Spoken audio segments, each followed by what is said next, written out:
Hello and welcome to episode 75 of Let's Play Civilization 3, Play the World. Alright, well, since we don't need those bombers there anymore, because the Mongols are gone, we'll just move them up here. And oh, look what we're doing. Big surprise, isn't it? You ever get tired of seeing that city bombed? Because I don't.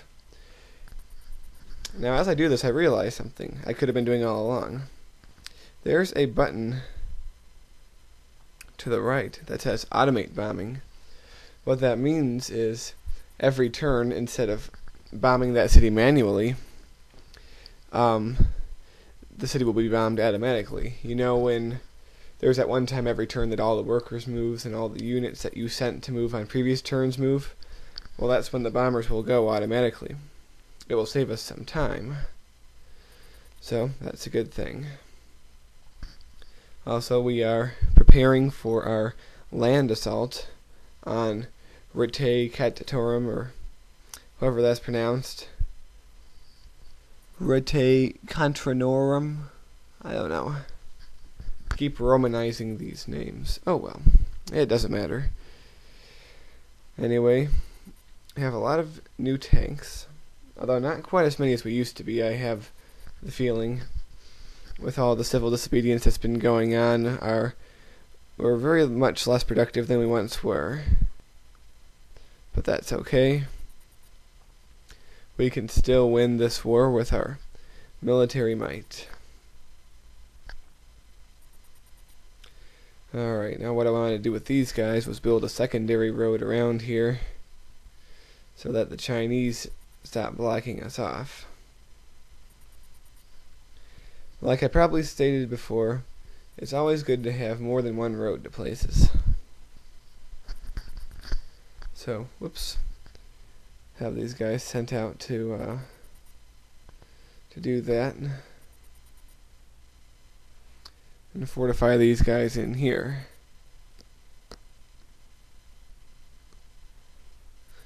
Alright, perfect.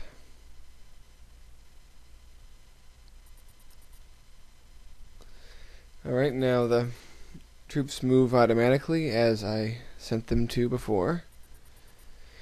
Alright, well, let's get rid of this guy. Alright. And he's dead. Good. Alright, now we move on.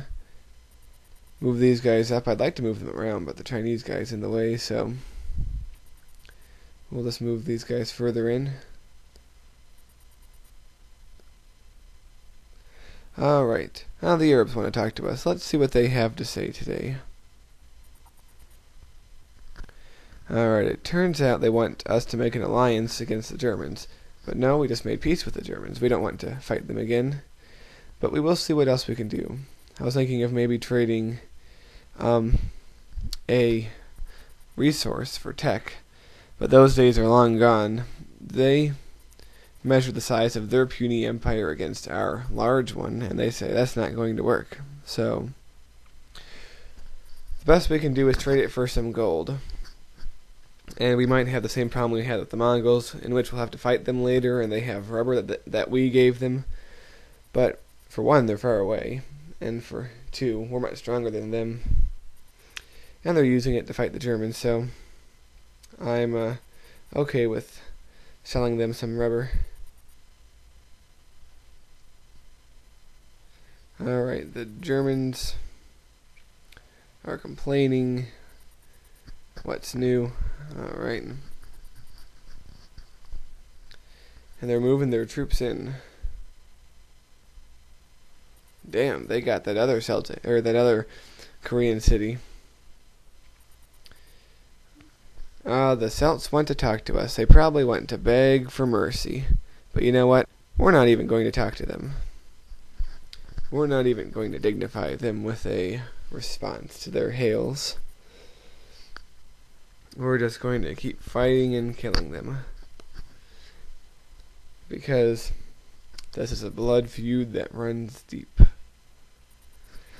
Right now we have the Chinese engaging the Celts up in the mountains there. And I honestly can't tell who won. I think the Celtic guy won, but oh well. Not too much of a big deal. Right, wonder where they're going. Oh well, doesn't really matter. Alright, and we're building more tanks here.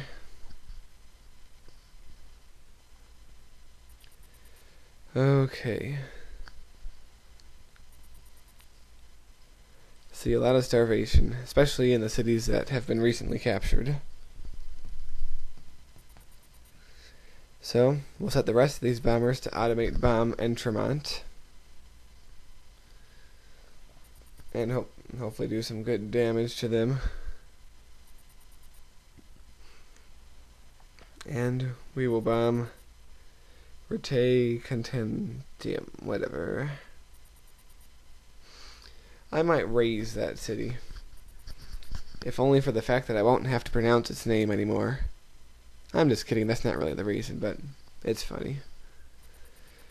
Alright, now I'm measuring out where I could possibly put new cities once I burn down this city. A cruel conqueror I am, but that's okay. One of the great things about Civilization 3 is you can be any kind of leader you want to be. You can be a peaceful leader who doesn't start any wars, who only fights defensively and seeks to better your culture. You could be a downright aggressor who seeks to conquer the whole world. You can be anything you want to be. I choose, in this game, as I usually do, to walk sort of a middle line. I don't seek out to necessarily conquer the whole world, but sometimes when I'm in a war, I will push all the way.